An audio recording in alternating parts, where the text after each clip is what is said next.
बाबा जी, आज आप हमें कौन सी कथा सुनाओगे? आज मैं तुमको भगवान श्री कृष्ण की सांख्य योग की कथा सुनाऊंगा। यह कथा उस समय की है जब कौरवों और पांडवों का कुरुक्षेत्र में महायुद्ध शुरू होने वाला था। उस समय अर्जुन युद्ध नहीं करना चाहता था। वह देखता है कि जिससे मैं युद्ध करना चाहता हूँ वह तो मेरे ही सगे संबंधी है, और अर्जुन का मन बहुत विचलित हो जाता है। तब भगवान श्री कृष्ण गीता का उपदेश देते हुए अर्जुन को कहते हैं, क्या तुम बता सकते हो कि पिछले जन्म में तुम्हारे किस रिश्तेदार ने तुम्हारे लिए कितना विलाप किया था? तो अर्जुन कहता है, नहीं केशव, यह मैं कैसे बता सकता हूँ, मुझे तो यह तक याद नहीं कि वो कौन थे। फिर भगवान श्री कृष्ण कहते हैं, बस जिस तरह तुम अपने पिछले जन्म को भूल गए हो उसी तरह तुम अपने इस जन्म को भी भूल जाओगे। इस जन्म के रिश्तों का अर्थ तुम्हारे आने वाले जन्म में कुछ भी नहीं रह जाएगा। आज अभिमन्यु को तुम अपना पुत्र समझ रहे हो सकता है पिछले जन्म में वो तुम्हारा पिता रहा हो या आने वाले जन्म में तुम्हारा महाशत्रु बन जाए। आज तुम जिनको अपना रिश्तेदार समझ रहे हो, जिन्हें आदरणीय समझ रहे हो और इसी कारण उनकी हत्या करने से संकोच कर रहे हो सकता है उन्हीं में से किसी ने तुम्हारे किसी पिछले जन्म में तुम्हारी हत्या की हो। मैं तुम्हें समझा रहा हूँ कि केवल शरीर मरते हैं, आत्मा नहीं मरती, इसलिए तुम शरीर का मोह त्याग दो, उनकी मृत्यु का शोक त्याग दो, परंतु तुम्हारा मन उस सत्य को मानना नहीं चाहता। तो अर्जुन कहता है, तुम ठीक कहते हो केशव, मैं तुम्हारी बात समझता तो हूँ, परंतु मेरा मन उसे ग्रहण क्यों नहीं कर रहा, इसका कारण क्या है? फिर भगवान श्री कृष्ण कहते हैं, इसका कारण है वो जंजीर जो तुम्हारे मन ने अपने ही गिर्द लपेट रखी है, रिश्तेदारी की जंजीर, ये नातेदारी का मोह कि यह मेरा भाई है, ये मेरा मामा है, ये मेरा ससुर है, ये पितामह है।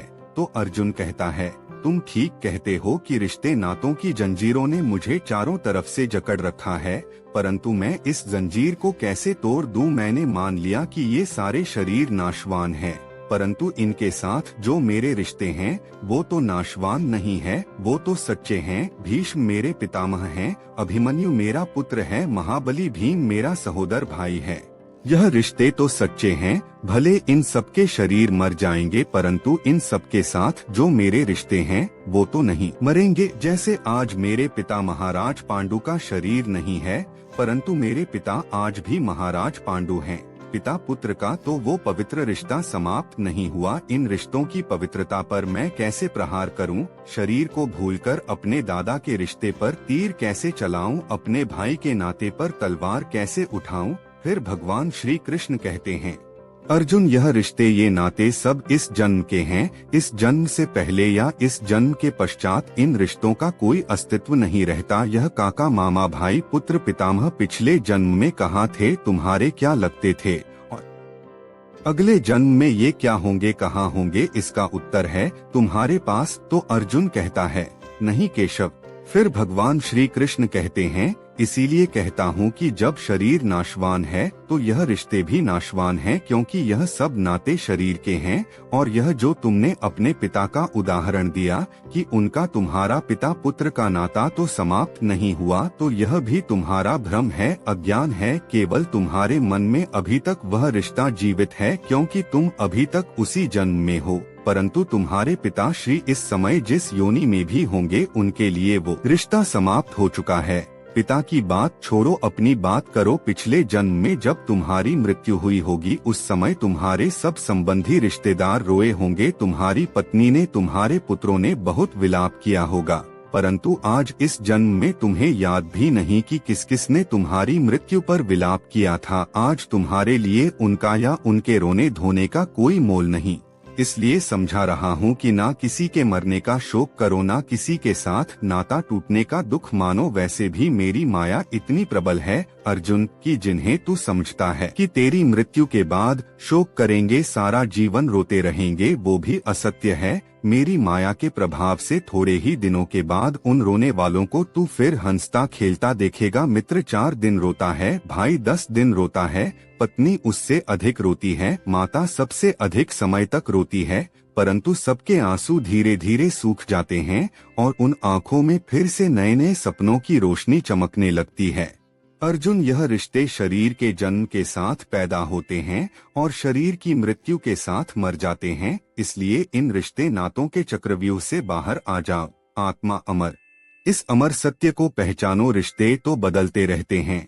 हे अर्जुन, इसलिए तुम्हें ना रिश्तों से मोह करना चाहिए, ना रिश्तों के टूटने का शोक करना चाहिए। यही सांख्य योग का ज्ञान है कि मनुष्य को एक सन्यासी की भांति सोचना चाहिए कि ये सब रिश्ते नाते मोह को उत्पन्न करते हैं और मोह इन रिश्तों को इतनी जोर से पकड़ लेता है जैसे एक लोभी पुरुष नदी में डूबते हुए भी धन की गठरी को नहीं छोड़ता और आखिर में उसी गठरी के बोझ से खुद भी डूब जाता है। इसलिए अपने मन को सन्यासी बनाओ और इस मोह के बंधनों को छोड़ो और इस बात पर ध्यान दो कि इस समय तुम्हारा कर्तव्य क्या है, तुम्हारा धर्म क्या है, और उसी के अनुसार कर्म करो। तो अर्जुन कहता है, धर्म को निभाते हुए मनुष्य कर्म तो करेगा ही, और कर्म करेगा तो सन्यास को कैसे निभाएगा। फिर भगवान श्री कृष्ण कहते हैं, संसार में जीने के लिए हर प्राणी को कुछ ना कुछ कर्म तो करना ही पड़ता है जो उसके लिए अनिवार्य है, आवश्यक है। जैसे पेट की भूख मिटाना हर जीव के लिए अति आवश्यक है, यहाँ तक कि अपने पेट की आग बुझाने के लिए सन्यासी भी भिक्षा मांगकर गुजारा करता है। अर्थात यह कि कोई भी कर्म से मुक्त नहीं हो सकता, परंतु मनुष्य कर्म करते हुए भी कर्म से मुक्त हो सकता है।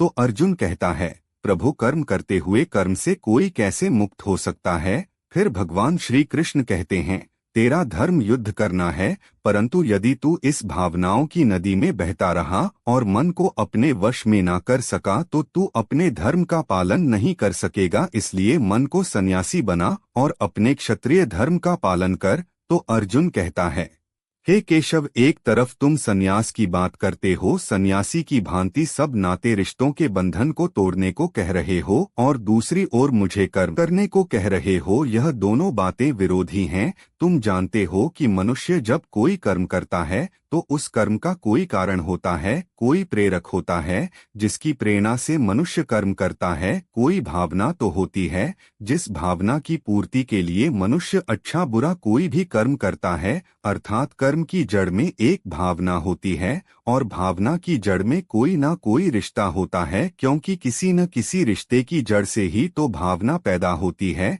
इसलिए यदि मनुष्य सारे रिश्ते तोड़ देगा, अपनी भावना को त्याग देगा, तो फिर वो कर्म किसके लिए। फिर भगवान श्री कृष्ण कहते हैं, अपने धर्म के लिए, अर्थात धर्म के लिए भावना की नहीं बल्कि अपने कर्तव्य के ज्ञान की आवश्यकता है।